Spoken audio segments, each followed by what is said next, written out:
अखिल भारतीय कुशवाहा युवा समाज के द्वारा पटना के दरोगा रायपथ रोड स्थित बुद्ध विहार में महान सम्राट अशोक रत्न अवार्ड 2024 आयोजित की गई। इस कार्यक्रम के मुख्य अतिथि उप मुख्यमंत्री बिहार सरकार सम्राट चौधरी का भव्य स्वागत किया गया। वहीं इस कार्यक्रम में पहुंचे विशिष्ट अतिथि के रूप में प्रदेश अध्यक्ष जदयू उमेश कुशवाहा का भी भव्य स्वागत किया गया।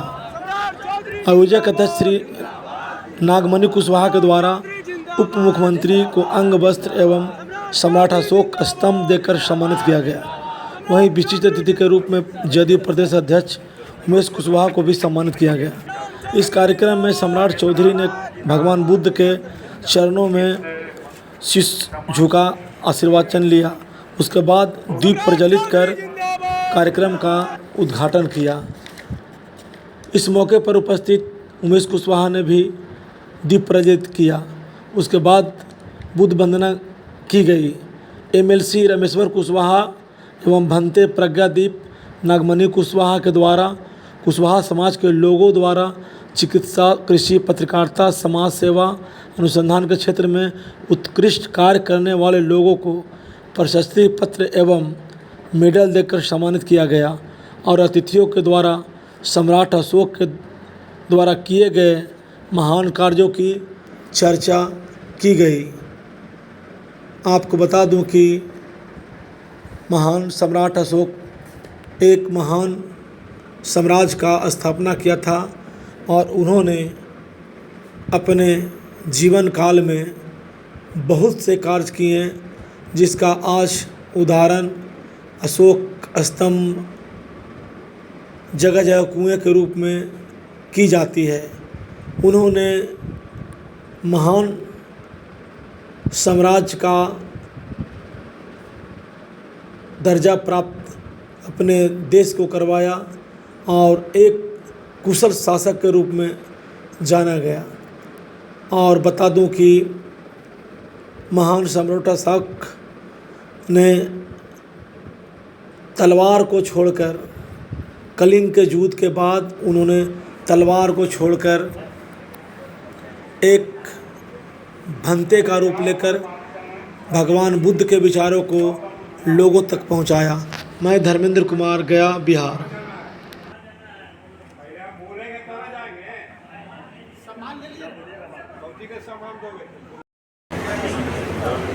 सचिव राकेश कुमार रंजन जी, आपसा के महासचिव अजय,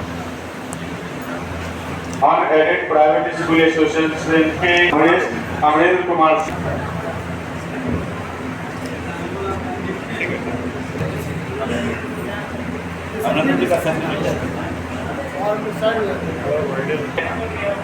स्वामी विवेकानंद वर्ल्ड स्कूल के रत्न अवार्ड मैडम का प्रज्ञादीप सर से आग्रह है कि आरती दे दी।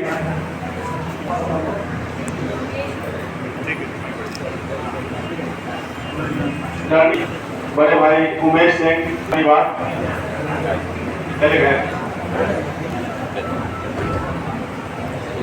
पॉइंट स्कूल से श्री उमेश सिंह, बड़े भाई उमेश सिंह।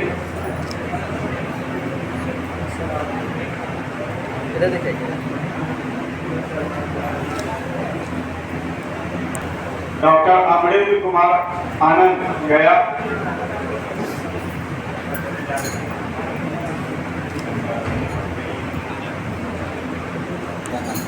नीतीश कुमार जी,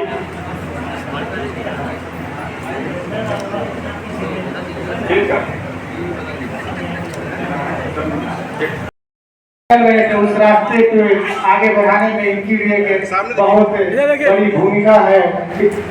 इसीलिए इनको अपनी ओर से नमो बुद्धाय हम कहते हैं। बुद्धम शरणम गच्छामि।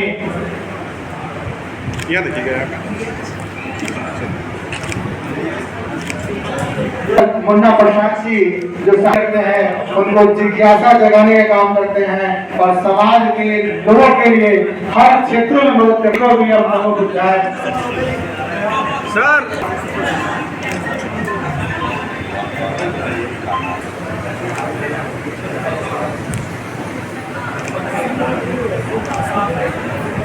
सामने देखिएगा क्या अब हम लोग के स्मृति चिन्ह से सम्मानित करें।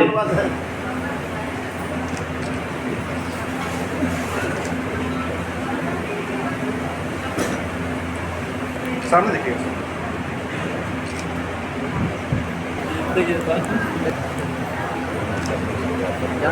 सामने देखिएगा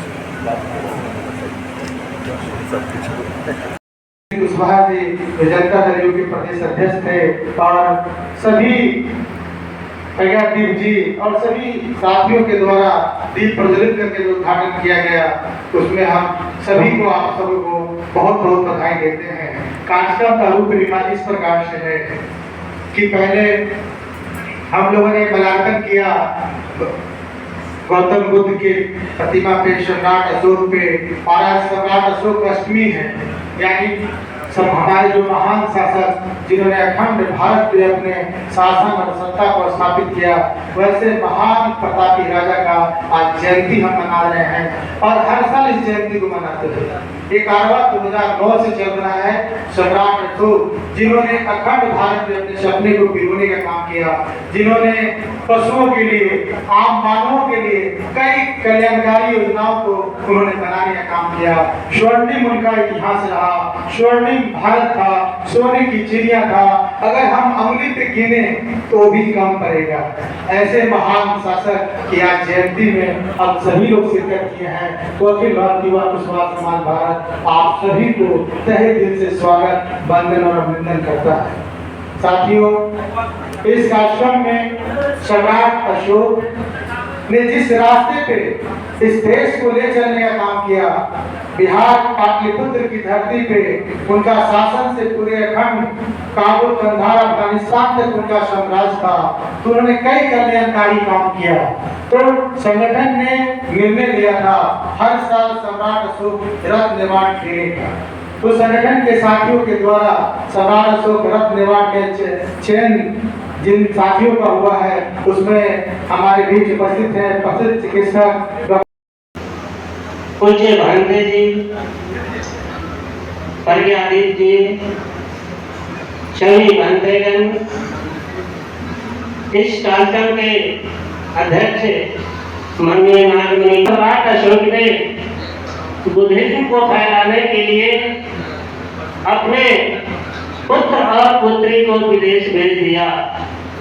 आप जानते हैं कि कलिंग विजय के बाद इस युद्ध से द्रवित होकर उन्होंने चिंतन मनन किया और अंत में वह शस्त्र को त्याग कर और कहते हैं कि बुद्ध धर्म की सम्राट अशोक शिक्षा अगर वह जमीन के नीचे अपने संदेश को नहीं गाता पर भगवान बुद्ध इस भारत से विराजमान नहीं होते और उनका संदेश नष्ट हो जाता। ये हमारे सम्राट अशोक की देन है, जिन्होंने आज जमीन की खुदाई जितने टीला देखते हैं, उस टीले की जब खुदाई होती है तो सभी में बुद्धकालीन अवशेष मिलते हैं। आपने देखा होगा बिहार में जो टीला है, जो स्तूप है, उन्होंने 84,000 स्तूप जो बनाया, वो स्तूप को आज भी बिहार में हमारे अरुण कात्यायन जी ने कालापुर में भी स्तूप बनवाया।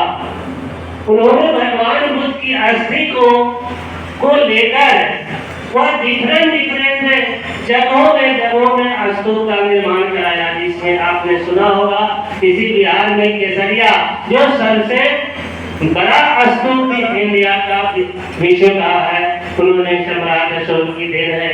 उनके द्वारा क्या किया गया कार्य था, वो बहुत ही बखूबी से आप इस तरह के कार्यक्रम कर लोगों को जागरूक करने का काम कर रहे हैं। हमारा क्या गौरवशाली इतिहास रहा है। पाटलिपुत्र के धरती सम्राट अशोक, उन्होंने कलिंग युद्ध के पश्चात कलिंग युद्ध बंगाल के खाड़ी और वर्तमान उड़ीसा राज्य में स्थित है, वहाँ भीषण रक्तपात के पश्चात एक महान जागृति आई, उनके सोच में महान परिवर्तन हुआ। भगवान बुद्ध की जो ज्ञान था, श्रीलंका में अपनी पुत्री और पुत्र महेंद्र को भेजते हैं बौद्ध धर्म का विस्तार करने के लिए।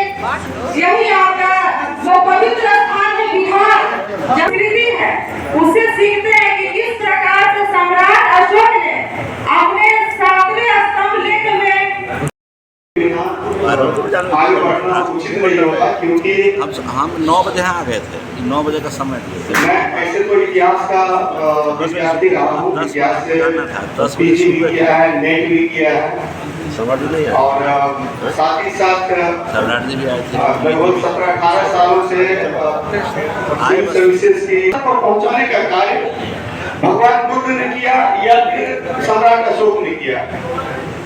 सम्राट अशोक के संदर्भ में देखिए, ऐसे दौर में शांति की नीति, धर्म की नीति को अपना करके और उन्होंने विशाल साम्राज्य को बनाए रखा। जो अशोक के उत्तराधिकारियों ने, सम्राट अशोक के उत्तराधिकारी इसको कायम नहीं कर पाए।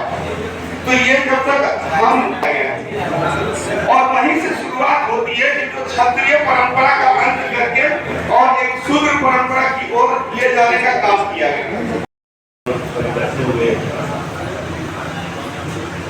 ये बहुत से राजाओं को जीत लिया, बहुत से राष्ट्रों को जीत लिया, देश को जीत लिया। एक बचा हुआ है कलिंग। उस कलिंग को जीतने के बाद मैं आराम से सोऊंगा, सो के नींद सोऊंगा। तो प्रारंभ हुआ, भीषण युद्ध प्रारंभ हुआ, कलिंग युद्ध। उस भीषण युद्ध में हजारों लोग मारे गए। कंडा तो आया, कंडा तो भागो। कोई अपने माँ को लेकर भाग रहा है, बेटा अपने जो पिता का मुझे पकड़े हुआ भाग रहा है। हर तरफ अफरा तफरी मची हुई है, खून की नदी बह रही है। और जीतने के बाद में इससे लेकिन हुआ उल्टा। जब अपने राजमहल में वो लोग आंखों के सामने चारों तरफ से नाचने लगा, भाग कंडा तो आया। किसी का गला कटा हुआ है, किसी के हाथ कटा हुआ है, भाग ही बचा हुआ है, राही माम बचा हुआ है। जो उसने सोचा था कि मैं बहुत ही आसानी से सोऊंगा, उसकी नींद जो है आपको दूर हो गई और उसके लिए बिस्तर में दुबर हो गया। अपने महल के एक सामने बहुत शांत स्वभाव से दीक्षा पात्र लिए हुए महल के तरफ को गुजर रहा था। अशोक ने देखा इसके पास तो कुछ नहीं है, ये पीत वस्त्र है और वो शांत भाव से क्रम रखते हुए नापते हुए जा रहा है। कोई हड़बड़ी नहीं है इसमें। ये कौन है? ये